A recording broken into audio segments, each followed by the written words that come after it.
నమస్తే, welcome to our voice. నేను journalist నవత. CAA Modi 2019 ఎన్నికల ముందు బీజేపీ అధికారంలోకి వస్తే సిఏఏని అమలు చేస్తాం అని చెప్పింది, అన్నట్టుగానే చేసింది. మరి సిఏఏతో పాటు ఎన్ఆర్సీ కూడా అమలు చేస్తా అని చెప్పారు. ఎన్ఆర్సీ అమలు చేసేది ఎప్పుడు? సోషల్ మీడియాలో దీని గురించి ఒక వార్త అయితే హల్చల్ చేస్తోంది, చర్చ నడుస్తోంది. బేసిక్గా చెప్పాలంటే ఇంకొంతమంది వాదన ఏంటంటే, అసలు సిఏఏ ఎన్ఆర్సీ భారతదేశంలో ఏం అవసరం ఉంది, కావాలని తీసుకొచ్చి ఇక్కడ ఏదో చేసుడు కావని కాబట్టి అసలు సిఏఏతో ఏం అవసరం బై అనేది ఇంకొంతమంది వాదన. ఈ వీడియో ద్వారా వాళ్ళందరికీ ఒక క్లారిటీ ఇచ్చే ప్రయత్నాన్ని నేను చేస్తాను. ఈ వీడియోని ఎక్కడా స్కిప్ చేయకుండా చూడండి, ఎందుకంటే మనకు సిఏఏ కానీ ఎన్ఆర్సీ కానీ అవసరం ఏముంది అనేది మీ అందరికీ అర్థమయ్యేలాగా 100% ఎఫర్ట్స్తో పూర్తి వివరాలని మీకు అందించే ప్రయత్నం చేస్తున్నాను. కాబట్టి మీరు ఎక్కడ స్కిప్ చేయకుండా చూస్తే పూర్తి వివరాలను తెలుసుకుంటారు అని ఒక చిన్న ఆశ. అండ్ మీరు చూస్తే సరిపోదు కదా, మీతో పాటు ఈ వీడియోని 10 మందికి షేర్ చేయడం మర్చిపోకండి. అండ్ చూస్తూ ఛానల్ని కూడా అలాగే సబ్స్క్రైబ్ చేయండి. సిఏఏ ఎన్ఆర్సీల గురించి మాట్లాడటం కంటే ముందు మనం మాట్లాడుకోవాల్సిన అంశాలు కొన్ని ఉన్నాయి. భారతదేశం, అఖండ భారతం, ఆ తర్వాత ఇక తప్పనిసరి పరిస్థితుల్లో ముక్కలు చేసుకున్నాం. బంగ్లాదేశ్, మయన్మార్, పాకిస్తాన్, ఇలా ఇప్పుడు సిఏఏ అమలు చేస్తే భారతదేశంలో పౌరసత్వం గురించి, అక్కడి నుంచి అక్రమంగా వచ్చిన వాళ్ళ గురించి, లేకపోతే అక్కడి నుంచి శరణార్థులుగా వచ్చిన ముస్లింల గురించి సెక్యులర్ లౌకికవాదం అనే పదాలను అడ్డం పెట్టుకొని మాట్లాడే కుహాన శక్తులకు నా వైపు నుంచి సంధిస్తున్న ప్రశ్న ఏంటి అంటే, పాకిస్తాన్లో 1947లో హిందువులు 15% ఉండేవాళ్ళు. ప్రస్తుతం 1995 ప్రకారం 1.6% ఉన్నారు. నాకు తెలిసి అది ఇప్పుడు 1% కంటే పడిపోయి ఉండొచ్చు.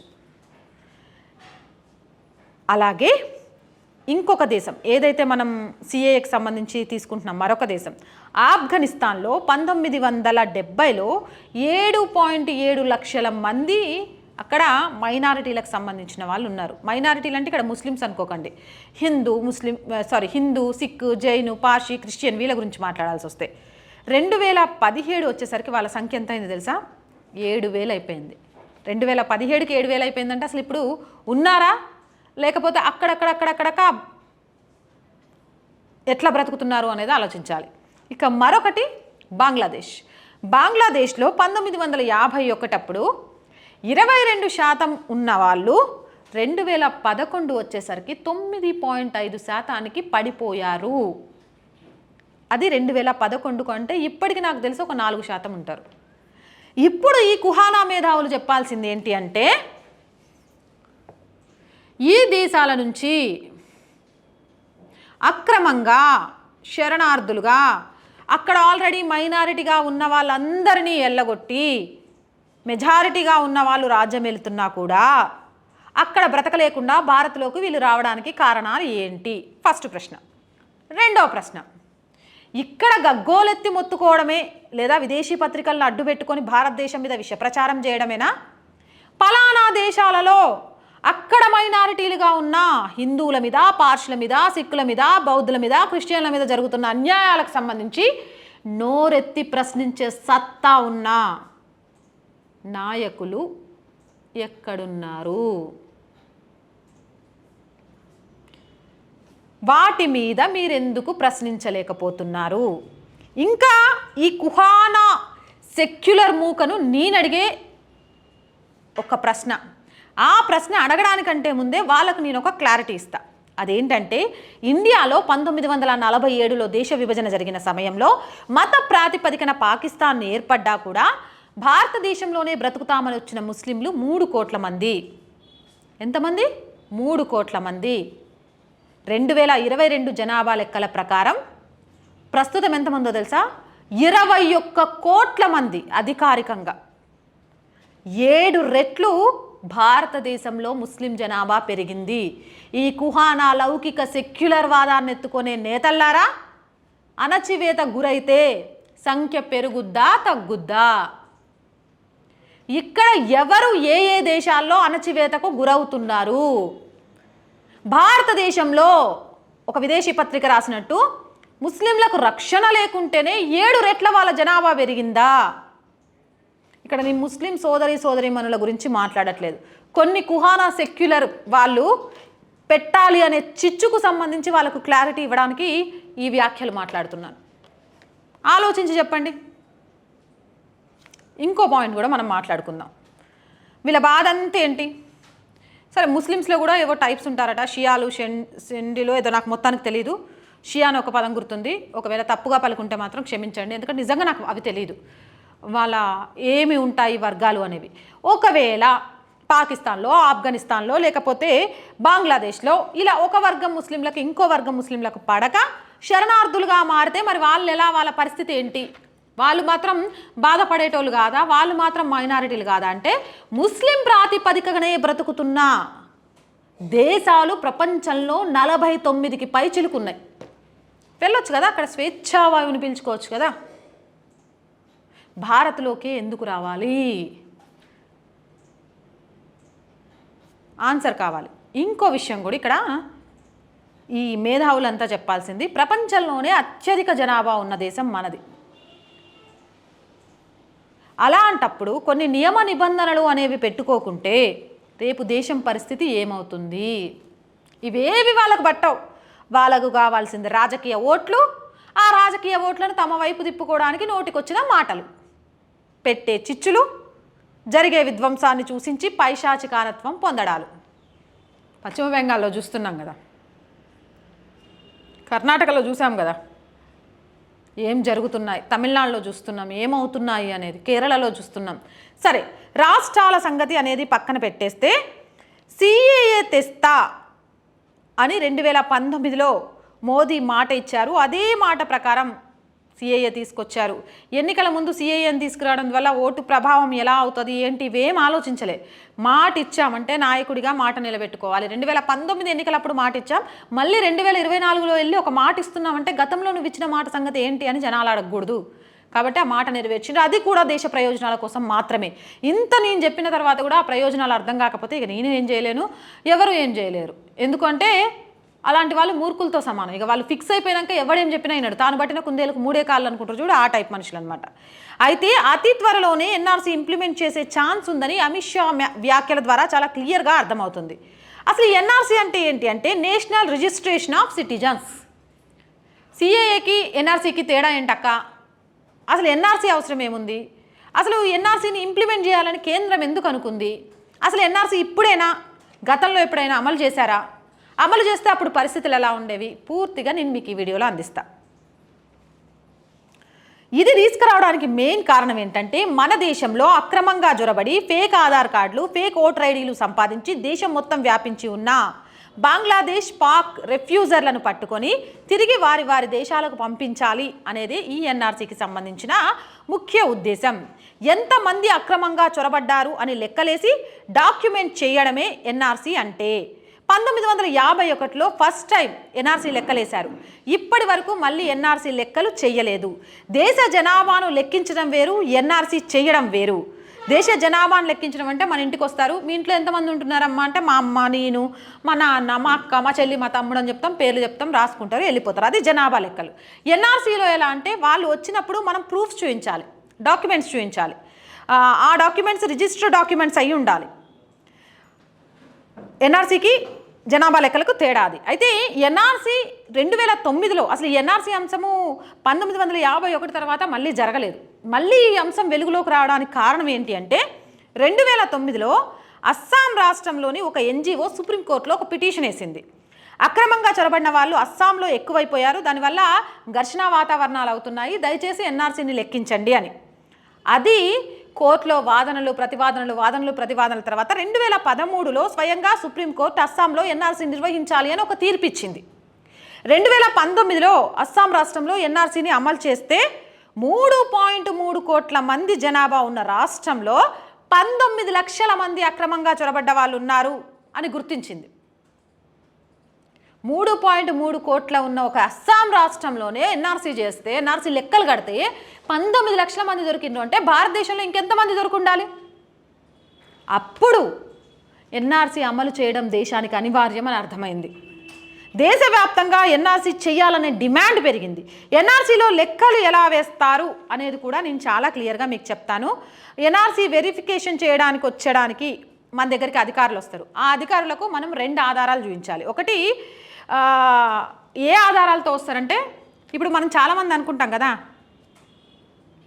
ఇక్కడ చాలా కొందరి మనోభావాలు దెబ్బతింటాయి, అయినా పర్లేదు చెప్తాను. వంశవృక్షం అనేది ఒకటి ఉంటుంది. మధ్యలో ప్రలోభాలకు ఇంకో విధంగా మత మార్పిడిలో ఇంకొకటో జరిగినా కూడా వంశవృక్షం మనం ఎక్కడి నుంచి స్టార్ట్ అయ్యామనేది చాలా క్లియర్గా చెప్తుంది. అందుకే అంటారు, మీ నాన్న పేరు, మీ తాత పేరు, మీ ముత్తాత పేరు, ఆ తాత వాళ్ళ తాత పేరు తెలిసి ఉండాలి అని. ఎందుకు చెప్తున్నాను అంటే, ఎన్ఆర్సీ వెరిఫై చేసేటప్పుడు 1951లో ఒకసారి ఎన్ఆర్సీ చేశారని నేను చెప్పా, గుర్తుంది కదా? ఆ ఎన్ఆర్సీ రికార్డ్ ఇంకా మన దగ్గర ఉంది. అలాగే 1971వ సంవత్సరంలో ఓటర్ ఐడి కోసం ఒక సర్వే చేసి ఆ పేర్లన్నీ కూడా వీళ్ళు సేవ్ చేసి పెట్టిండ్రు. ఇప్పుడు ఒకటి 1951లో ఎన్ఆర్సీ చేసిన డాక్యుమెంట్స్లో కానీ, లేదా 1971లో ఓటర్ ఐడీల కోసం సర్వే చేసిన డాక్యుమెంట్స్లో కానీ మన తాత ముత్తాతల పేర్లు ఉండాలి. అంటే సపోజ్ చెప్తున్నా, నా పేరు నవత, మా నాన్న పేరు శ్రీనివాసరావు, వాళ్ళ నాన్న పేరు భరతేశ్వరరావు, వాళ్ళ నాన్న పేరు అలా. అంటే వీళ్ళే మా తాత ముత్తాత ఎవరో ఒకరు 1951లో కానీ 1971లో కానీ రిజిస్టర్ అయి ఉన్నోళ్ళే. అప్పుడు చాలా క్లియర్, అందులో దొరికిందనుకో ఏ ప్రాబ్లం లేదు. ఒకవేళ అలా ఏ ఆధారం లేకుంటే పరిస్థితి ఏంటి అనంటే, బర్త్ సర్టిఫికేట్ కానీ, ఎల్ఐసి పాలసీ కానీ, లేదా వలస వచ్చిన వాళ్ళకు కూడా ఇక్కడ కొంతమందికి పౌరసత్వం ఇచ్చారు, వలస వచ్చిన సర్టిఫికేట్ కానీ, పాస్పోర్ట్ కానీ, ప్రభుత్వం ఇష్యూ చేసిన సర్టిఫికేట్ కానీ, బ్యాంక్ అకౌంట్ కానీ, పోస్ట్ ఆఫీస్ అకౌంట్స్ కానీ చూపించాలి. ప్రభుత్వ ఉద్యోగ సర్టిఫికేట్ కానీ, కోర్టు సర్టిఫికేట్ కానీ, ఇలా మనం సబ్మిట్ చేసిన తర్వాత వాళ్ళు దాన్ని వెరిఫై చేస్తారు. వెరిఫై చేస్తే అవన్నీ ఓకే ఉంటే మనకి ఇక్కడ సిటిజన్షిప్ ఇస్తారు, లేకపోతే మనకి ఇక్కడ సిటిజన్షిప్ ఉండదు. ఇక్కడ మీ అందరికీ ఒక అనుమానం రావచ్చు, అక్కడ నువ్వు చెప్పిన 1951, 1971 అంటే కష్టం, కానీ ఆ మధ్యలో వచ్చిన వాళ్ళు కూడా దొంగ ఓటర్ ఐడీలు, దొంగ ఆధార్ కార్డులు పెట్టేసుకొని ఆల్రెడీ బ్యాంక్ అకౌంట్లు అలాంటివి తీసుకుంటారు కదా, మరి వీళ్ళను ఎలా పట్టుకుంటారు అని. అయితే ఒక ఓటర్ ఐడి కానీ, ఒక ఆధార్ కార్డు కానీ మనం వెరిఫై చేయడానికి ఎన్ఆర్సీకి ఇచ్చినప్పుడు ఈజీగా వెరిఫై అయిపోదు. అసలు వీళ్ళు ఎక్కడి నుంచి తీసుకున్నారు, ఓటర్ ఐడి ఎక్కడి నుంచి తీసుకున్నారు, ఆధార్ కార్డు ఎక్కడి నుంచి తీసుకున్నారు, ఎప్పటి నుంచి ఉంటున్నారు వీళ్ళు, దీనికి సంబంధించి చాలా లెక్కలు ఉంటాయి. ఆ లెక్కల్లో రోహింగ్యాలు ఖచ్చితంగా దొరికిపోతారు, ఎందుకంటే అవన్నీ దొంగ డాక్యుమెంట్స్ కదా.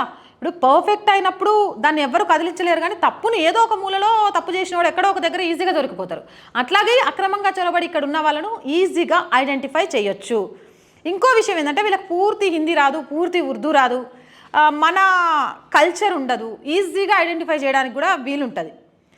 అయితే ఇక్కడ ఇంకో విషయం మనం మాట్లాడుకోవాల్సింది కూడా ఏమిటి అనంటే, సిఏఏని అమలు చేసినంత ఈజీ కాదు ఎన్ఆర్సీని అమలు చేయడం అంటే. ఎందుకంటే ఇందాక మనం చెప్పుకున్నట్టు అస్సాంలో 3.3 కోట్ల మందిని చేస్తే 19 లక్షల మంది అక్రమంగా చొరబడ్డ వాళ్ళని గుర్తించిన, ఇంకా 2019లో అస్సాంలో అక్రమంగా చొరబడ్డ వాళ్ళు ఉన్నారు అని తెలిసిందట. అంటే వాళ్ళు ఎంత పకడ్బందీగా ఉన్నారో చూడండి. అలాంటప్పుడు ఖచ్చితంగా ఎన్ఆర్సీని అమలు చేయాలి అంటే అది చాలా చాలా చాలా కఠినతరమైన అంశం అని చెప్పొచ్చు. చాలా జాగ్రత్తగా చేయాల్సిన పరిస్థితులు కూడా ఉన్నాయని చెప్పొచ్చు. ఎన్ఆర్సీ అనేది దేశంలో అమలు చేయడం అనేది జరిగితే దేశానికి చాలా మేలు జరుగుద్ది. కానీ అమలు చేసేటప్పుడు అనేక అవరోధాలను ఆ ప్రభుత్వం ఎదుర్కోవడానికి కూడా సిద్ధంగా ఉండాలి, వాళ్ళని కనిపెట్టడంలో కూడా సిద్ధంగా ఉండాలి. అందుకే ఎప్పుడైనా మీ తాత ముత్తాతలకు సంబంధించి ఏమైనా ఉంటే తీసి పడేయకండి, ఇప్పటికైనా తీసి సేకరించి పెట్టుకోండి. వాళ్ళ అవసరాలు, వాళ్ళ ఇంటి పేర్లు, వాళ్ళు మనకిచ్చిన సాంప్రదాయాలు చాలా అవసరం. ఈ రోజుతో అయిపోయినాయి అనుకుంటే చెల్లదు. ఈ విషయాల్లో గల్ఫ్ దేశాలను మెచ్చుకోవాలనిపిస్తుంది. ఎందుకంటే గల్ఫ్ దేశంలో కనీసం ఉద్యోగం చేయడానికి వెళ్ళాలన్నా మన డీటెయిల్స్ మొత్తం వాళ్ళకి సబ్మిట్ చేయాలట, మన డేటా మొత్తం ఇవ్వాలట. ఆ డేటా మొత్తం ఇచ్చినా సరిపోదట. మనం అక్కడికి పోయినాక బ్లడ్ టెస్ట్తో సహా అన్ని రకాల హెల్త్ చెకప్లు చేసి మనకి ఏ రోగం లేకుండా మనం పూర్తి ఆరోగ్యవంతమైతేనే తీసుకుంటారట. ఈడ అలాంటివేం లేవు. ఎవరైనా సరే అత్తగారింటికి వచ్చినట్టు వచ్చేయచ్చు, మంచిగా అత్తగారింట్లో సెటిల్ అయినట్టు సెటిల్ అయిపోవచ్చు భారతదేశంలో. కానీ ఇలాంటి కొన్ని విషయాల్లో ఆ దేశాలను చూసి నేర్చుకోవాలి, కఠినంగానే ఉండాలి. అప్పుడే ఆ దేశాన్ని ధ్వంసం చేయాలను, ఆ దేశాన్ని నాశనం చేయాలను ఆలోచించే వాళ్ళని అడ్డుకట్ట వేయగలుగుతాం. నేను ఇందాక ఒక వీడియో చూసిన, మళ్ళీ ఇప్పుడు ఆ వీడియో గురించి మాట్లాడితే కొంతమంది నా మీద గగ్గోలు పెడతారు. ఆ వీడియోలో వాస్తవం ఎంత ఉందో ఏదో నాకు తెలియదులే, కానీ ఆవిడ కొంత మత పెద్దలు మాట్లాడుతూ ఉంటారు.